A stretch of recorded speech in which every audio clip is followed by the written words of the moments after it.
Graças a Deus, amados, sou Reverendo Juan Vieira. Estamos aqui para meditarmos em mais um texto da Palavra do Senhor.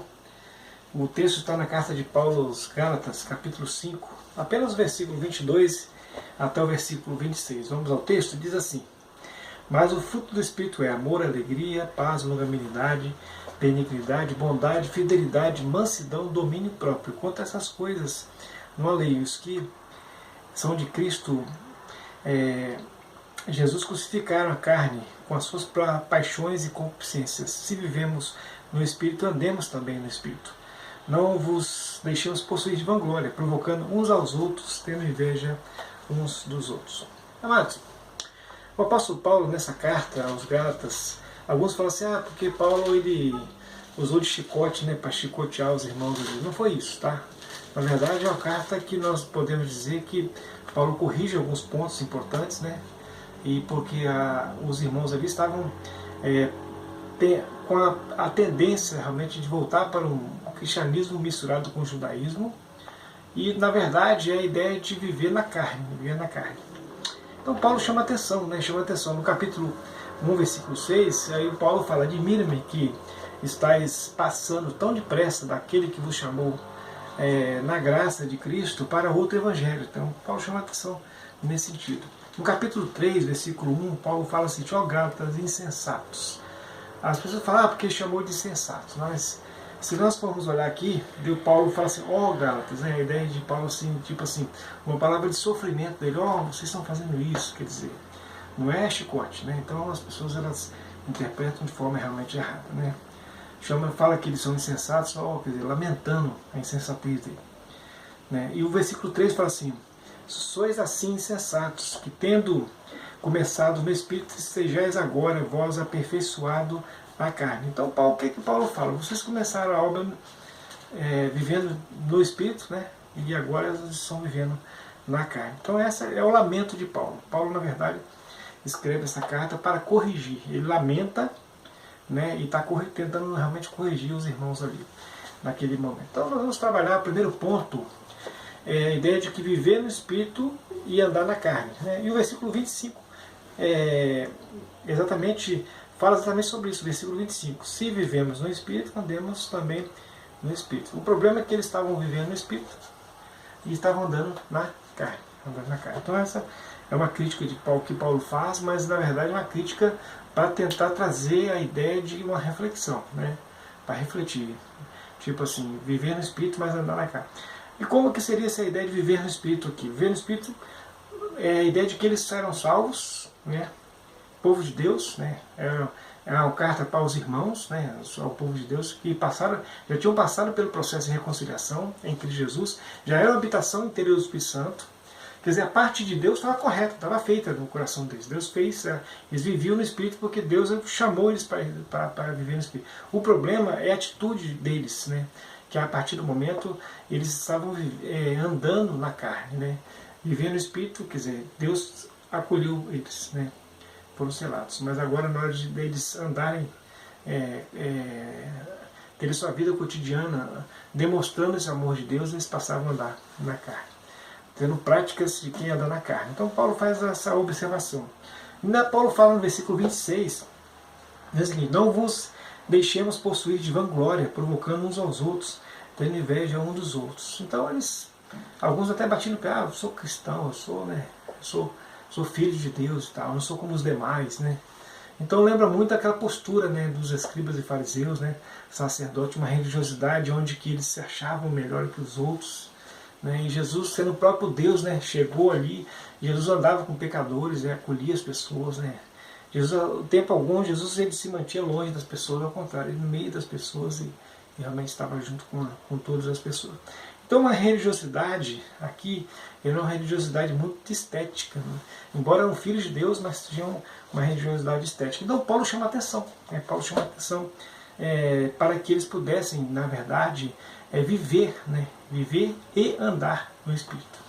Então, vive no Espírito porque são filhos, foram escolhidos, foram selados com o Espírito da promessa, tem sua vida devocional, tem sua vida de oração, tem sua vida de leitura, tem sua vida de comunhão dos santos, mas na vida e fora, no relacionamento com as pessoas, realmente não se demonstrava que realmente andava no Espírito, né? Sim, exatamente vivia no Espírito, que é segundo o Espírito de Deus, debaixo do cuidado de Deus, mas na prática era um andar segundo a própria carne, segundo a própria vontade, né? Não faziam questão de andar segundo a vontade de Deus. Então Paulo chama atenção. E aí Paulo descreve foram nove frutos do Espírito que deveria acontecer na vida deles, né? Deveria acontecer. Aí Paulo ele seleciona 9 frutos do Espírito importantes que deveriam acontecer na vida do cristão, né? Para aquele que vive, mas anda no Espírito. Para andar no Espírito e demonstrar exatamente esses pontos. O primeiro ponto que ele coloca, está no versículo exatamente 22, é a ideia do amor, né? O amor, né? Esse amor aqui é ágape, né? Amor significa a presença de Deus na vida, né? A ideia de que a presença de Deus está na vida, permeando a vida em todas as áreas da vida. A ideia da presença do amor de Deus. A expressão do amor de Deus e é vista pelas pessoas. A ideia do amor de Deus está mediando a todas as coisas. A ver as coisas segundo o critério do amor de Deus, né? Amor de Deus. A alegria, né? A palavra alegria colocada aqui é uma felicidade estampada no rosto que deveria ser uma coisa natural, né? Quando se pensa em alegria, uma alegria de forma assim que as pessoas olhavam para os cristãos e falavam assim: a pessoa está tranquila, ela está sempre alegre, está sempre tranquila, está sempre em paz, né? Está sempre tranquila. Outro ponto é paz, né? Paz. Uma presença leve que traz tranquilidade, né? Então, o terceiro fruto do Espírito que Paulo fala aqui é a ideia de que transmitir para quem vive, mas quem anda no Espírito, é a ideia de ter paz, ter uma paz interior, né? A ideia de uma presença leve que traz tranquilidade onde chega. É bom estar perto de pessoas que ela tem uma presença leve, tranquila, né? Pessoas tranquilas que você sempre vai ter uma palavra de tranquilidade, paz. É bom estar perto de pessoas assim, né? É bom estar perto de pessoas que realmente têm paz no coração, né? Bom, ao contrário, né, é ruim às vezes estar perto de pessoas que estão sempre em guerra consigo mesmo, em guerra com o outro, em guerra com o mundo, brigando com o mundo, né? Parece que não está em paz com Deus, né? Então está sem paz, né? Está sem paz, está sempre aflito, né? É ruim realmente ter pessoas, estar perto de pessoas assim. Então é importante a ideia de que Paulo fala que um dos frutos do Espírito é também a paz, né? Uma presença leve que traz tranquilidade, onde chega traz uma tranquilidade, né? Longanimidade, né? A longanimidade que Paulo fala aqui é uma pessoa que, um dos frutos do Espírito que traz, a pessoa que traz a ideia de que ela não tem um ânimo tranquilo, ela tem um ânimo tranquilo, ela não tem um ânimo assim, muito agressivo, a ideia de não ter ânimo agressivo, a ideia de ter um ânimo tranquilo, né? Não é a pessoa que conta até 10, a pessoa que conta até 1000, né? E a ideia de longânimo é aquele que também aquela pessoa que acalma os ânimos, né? Acalma os ânimos, né? Que traz tranquilidade onde os ânimos estão exaltados. Imagina, né? Eu tinha uma irmã, ela já faleceu, e ela sempre falava o seguinte, e ela sempre trabalhou com essa questão de liderança, né? Ela foi líder em várias situações na sociedade, e ela sempre falava para as pessoas assim, ande sempre com um extintor extintor de incêndio debaixo do braço, né?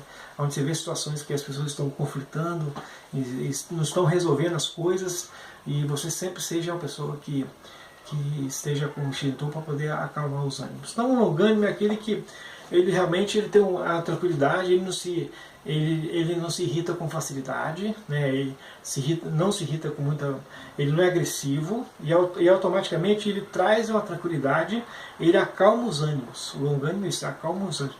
Onde as pessoas estão botando fogo, né? Ele chega lá com o extintor de incêndio e começa a apagar o incêndio. Então isso é um fruto do Espírito, né? A ideia do longanimidade, né? Que traz alguém que traz tranquilidade em meio à turbulência, né? Em meio à tempestade, alguém que venha trazer calmaria em meio à tempestade, né? Longânimo, né? É o quarto. O quinto é benignidade. Benignidade é aquela pessoa que planeja o bem, né? Planeja o bem. Ou melhor, está sempre planejando o bem para si e para o próximo. Os planos deles têm sempre o bem. Ele sempre olha as coisas do lado bom, né? Tenta tirar o melhor das pessoas. Enquanto o maligno tenta tirar o pior, trazer à lume o pior, o benigno é aquele que traz sempre o bem, né?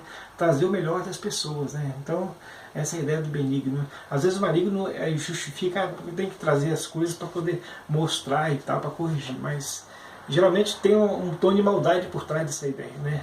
Para menosprezar o outro. Aí a ideia do benigno é exatamente valorizar o melhor das pessoas. Tirar o melhor das pessoas, para que as pessoas sempre possam dar o melhor, né? Então, esse é um fruto do Espírito, benigno. A bondade aqui é uma palavra que tem raiz, como raiz a palavra ágape, né? É a ideia da prática do amor de Deus. E aí, se nós temos o amor de Deus, a bondade é a prática do amor de Deus, né? O amor de Deus, ele se dá com graça, né? Pensamos de graça. Quando nós pensamos no amor de Deus, nós pensamos em graça, em misericórdia, em perdão, em realmente a ideia da bondade, né? O amor de Deus, ele sendo praticado de forma que seja para benefício do outro, para trazer graça, né? A ideia do favor imerecido, da misericórdia, né? Ter dó da miséria do outro, né? Então, esse amor, essa bondade aqui, alguém planeja o bem para todos, planeja o bem, está sempre planejando o bem, né? Sempre planejando alguma coisa boa para todos, né? Então, esse é o sexto fruto do Espírito. O sétimo fruto do Espírito, que o apóstolo Paulo traz aqui, seria a fidelidade, né? A fidelidade é aquela pessoa confiável, né? A pessoa confiável, né? Que nós podemos aí contar as nossas dificuldades, conversar, que ela não vai sair contando para os outros, ela não vai nos diminuir pelas nossas crises, né? A ideia de pessoa confiável, né? Uma pessoa que é empático, né? É aquela pessoa que não é traidora, né? Que não trai, né? Então é a ideia de pessoa que vai nos ajudar, fidelidade. Então é um fruto do Espírito, a fidelidade. Pessoa que é confiável, né? Confiável nesse sentido. Mansidão. Mansidão é o contrário de bravo, ao contrário de arrogante. Ao contrário de bravo e ao contrário de arrogante. Se nós pensarmos em mansidão, nós podemos dizer que a pessoa é mansa e humilde, né? A ideia de mansidão é uma pessoa que assim, tem uma característica tranquila de manso e humilde, né? Humilde. Não é uma pessoa que é bravo ou agressiva, ao contrário, é manso e humilde. Esse é o oitavo fruto do Espírito que Paulo seleciona. E o último fruto do Espírito que Paulo seleciona aqui é o domínio próprio, o autodomínio, o autocontrole, né? É bom se controlar, né? Bom, as pessoas que são descontroladas, elas emocionalmente elas se descontrolam muito fácil, é algo que tem que ser trabalhado, né? Tem que ser trabalhado. Porque às vezes é o perfil da pessoa, que ela tem uma tendência a se descontrolar com mais facilidade. Então o que tem que acontecer? Deve se vigiar nesse ponto, né? E outra coisa, por que deve se vigiar? Porque na verdade é um fruto do Espírito, né? É a ideia de você autocontrolar, autocontrole.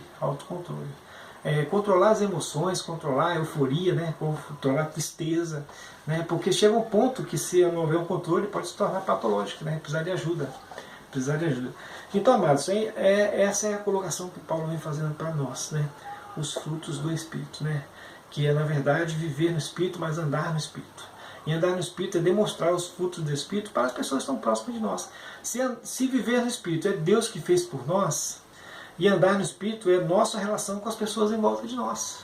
Então é importante, é o resultado de viver com Deus é aplicado em andar com as pessoas. Então é importante. O andar com as pessoas é nossa área de ação daquilo que Deus fez por nós, da bondade, da salvação, de Deus ter nos escolhido. Então agora, amados, Deus fez tudo isso por nós. E agora nós temos que fazer isso pelas pessoas.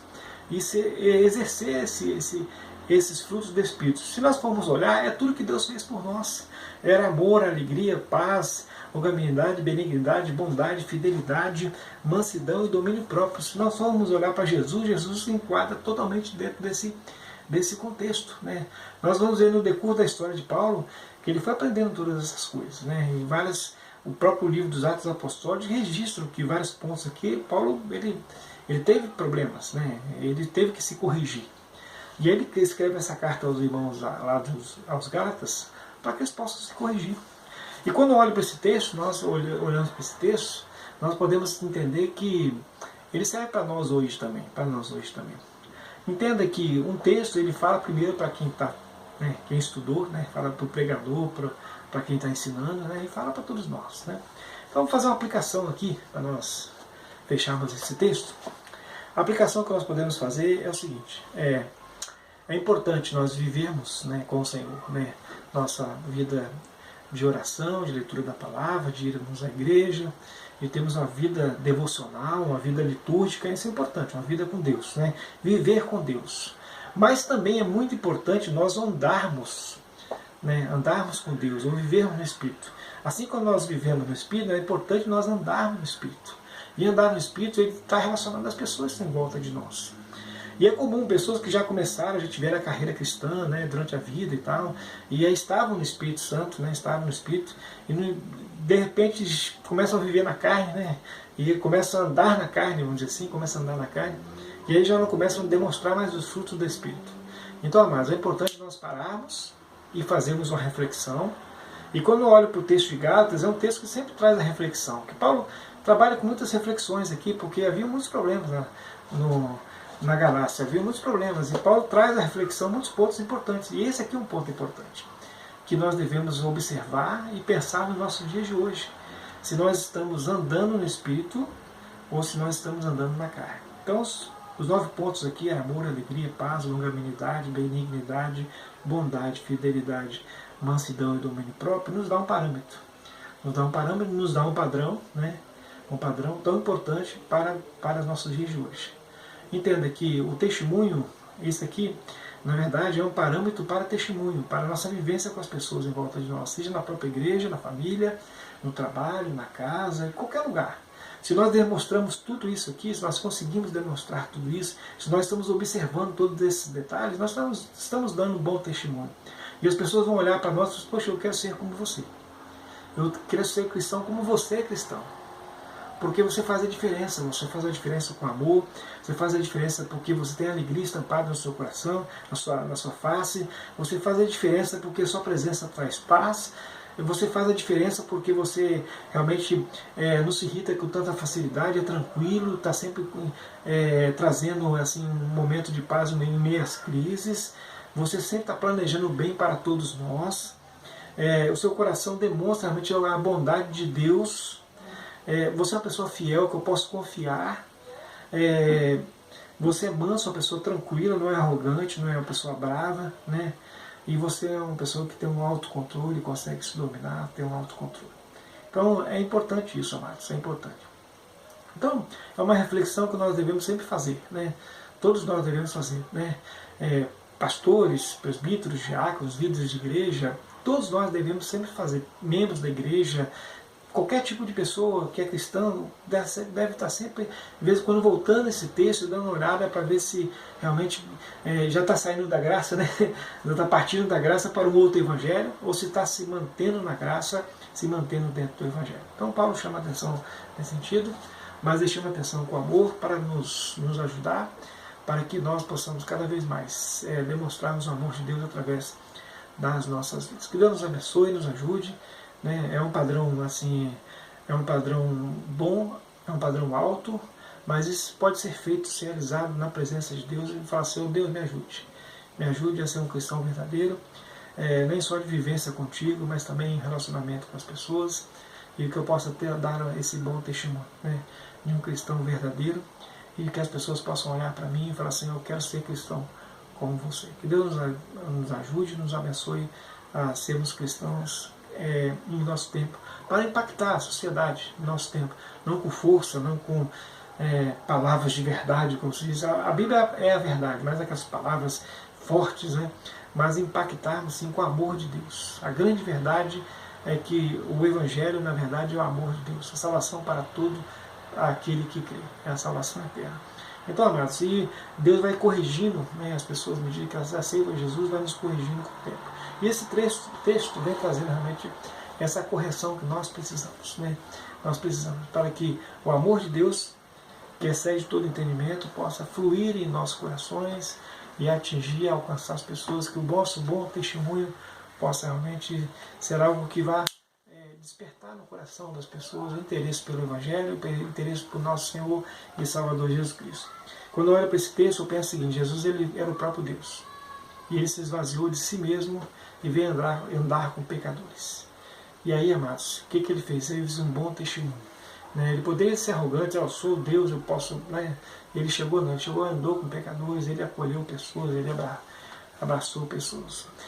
Ao contrário daquela religiosidade de Israel naquele momento ali que estava realmente totalmente complicada, né? Complicada. Eles eram sectários, achavam que era melhor que as pessoas, e deixaram de amar, de cuidar de pessoas, e o amor de Deus já estava longe do coração deles. Que Deus nos abençoe, nos ajude, para que o amor, a alegria, a paz, a longanimidade, a benignidade, a bondade, a fidelidade, a mansidão, o domínio próprio possa estar forte em nossos corações, e nós possamos ter testemunho do Senhor Jesus Cristo em nosso tempo. Que Deus nos abençoe.